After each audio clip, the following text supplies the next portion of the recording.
You know the old saying, looks can be deceiving. Well, polls can be too, and we're getting a very good reminder of that today. For example, our new CNN ORC poll finds that 56% of Americans have a favorable view of President Obama. Just 44% view Mitt Romney favorably.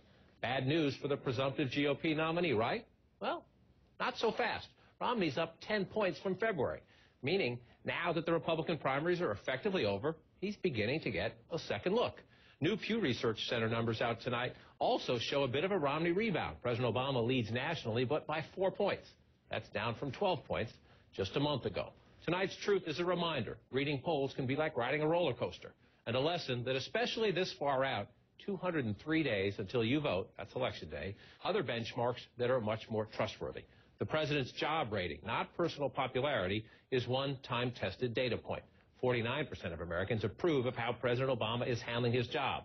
The last three incumbents to win a second term, George W. Bush, Bill Clinton, and Ronald Reagan, were all above the critical 50% line at this point of their re-election year. Now, that number will rise or fall largely on the economic news over the next few months.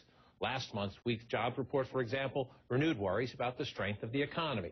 There's also, though, what I will call the competence question. It was a major factor in the collapse of President Bush's political standing. In his case, it happened in the second term. And the news of recent days makes it a challenge now for President Obama.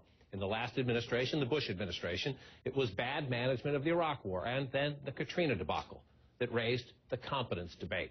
The GSA and the Secret Service scandals are nowhere near the scale of Iraq and Katrina, but they do raise competence and management questions, and they give the president's critics an opening. The American public deserves to have money paid back. And where crimes have been committed, people will go to jail.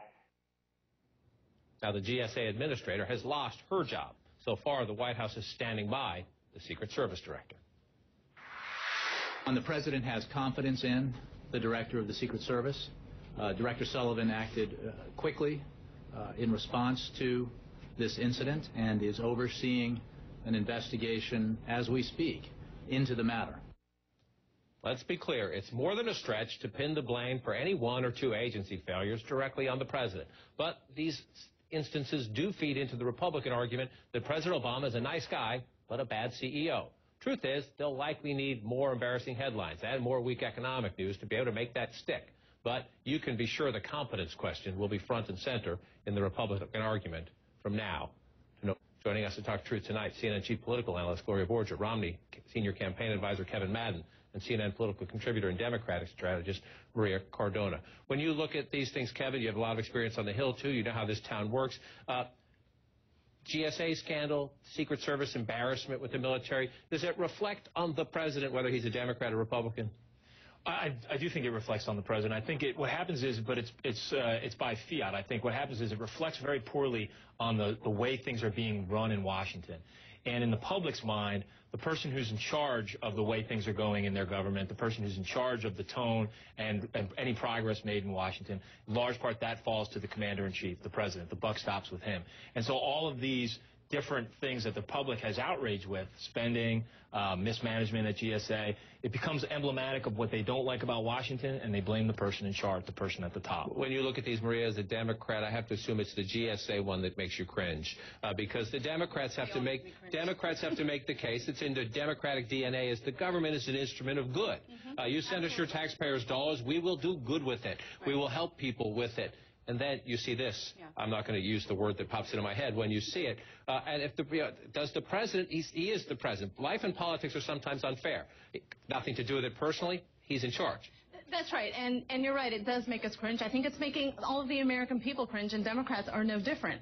But I think that you do have to look at these, right now at least, as isolated incidences, and when you look at the whole of what President Obama has done these 4 years, that's what the American people are going to judge him on. And right now, it's still front and center with the economy. There have been 4.1 million jobs created. If the jobs reports continue to go up, that's what this president is going to be judged on. I think these right now are isolated incidences. I think that at least they have said the right things, and Democrats are as outraged as Republicans are in the whole GSA thing. I agree with the Republican that you just showed that this money should back. But again, I think right now these are isolated incidences, and President Obama is going to be judged on what he is doing with the economy. I remember early on in my tenure in Washington, back when the dinosaurs were roaming the earth here. It was around, too, by the way. It was, Jack Kemp was the housing secretary, and then he moved on, and Sam Pierce was before Jack Kemp, I guess, and all these things were happening in the bureaucracy, and you talk to people, and they had, like, no idea. The White House had no idea. That's one of the problems here. When you see the GSA, I assume if you're in the Obama White House right now, you're thinking, okay, where else do we need to look, and look fast? Well,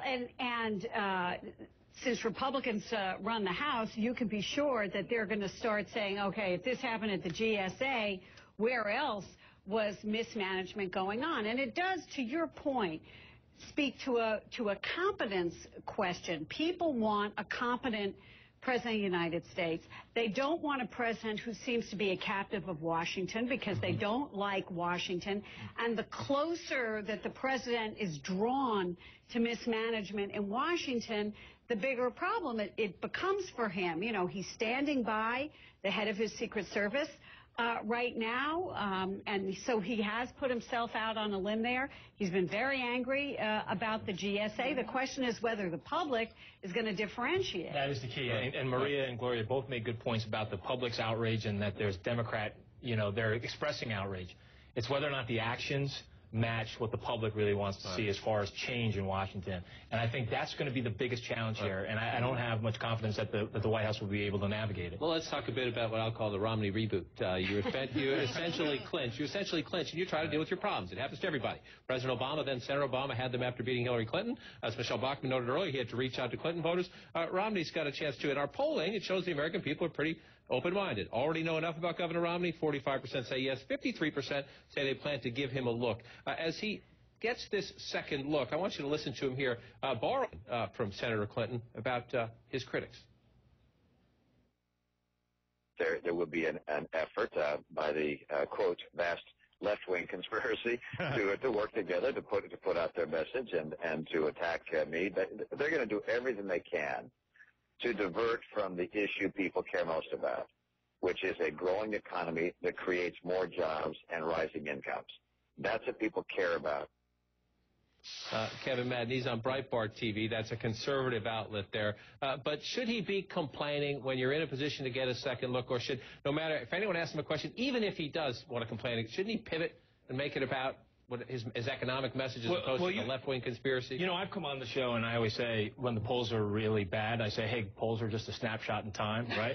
I'm going to say that when they're really good, too, and when they're promising, because I'm going to be very consistent there. And I think the reason that the governor, there's a much more larger persuadable audience out there that hasn't made up their mind yet on the right or the left. And I think that's where the governor's focused. And the reason that he is getting the second look and he's had an opportunity, he's been able to grow his favorability and grow his numbers in these states is because he is very focused on the economy. And I think you're going to see the White House with the Buffett rule, with the calls for tax returns. They're going to wave a lot of these shiny objects, but the public is very focused on the economy. As a member of the vast left-wing conspiracy, I want to show some pictures. We have Governor Romney sitting down at a picnic table with some families today in Bethel Park, Pennsylvania. He's trying to show this is one of his issues. One of the biggest issues for the governor is proving he can relate to people. And you see him here. That's a smart image for a campaign. I might loosen the tie. But as a member of the vast left-wing conspiracy, you see they're trying to address their problems. Well, of course, because they desperately need to make it seem like he can relate to normal people, which up until now has been a huge problem for him. We see in the poll, huge problem with women. We know that with that kind of gender gap, he's not going to be able to win the election.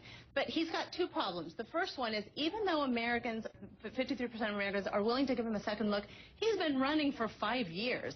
He is pretty much a known quantity. So he's got to be very careful in how he is given that second look, number one. Number two, he already has been very clear in what he wants to do and the positions he has taken in order to gain the nomination. It's going to be a lot harder for Americans to give him that what second look. Democrats want to do, which is remind. He wants to reboot. Of course we want to remind him about what exactly his own words were. Leader of the free world under 50% on the economy. 200 plus days. The conversation will continue. Thanks for coming in. Aaron Burnett out front coming up at the top of the hour. And Aaron, you're looking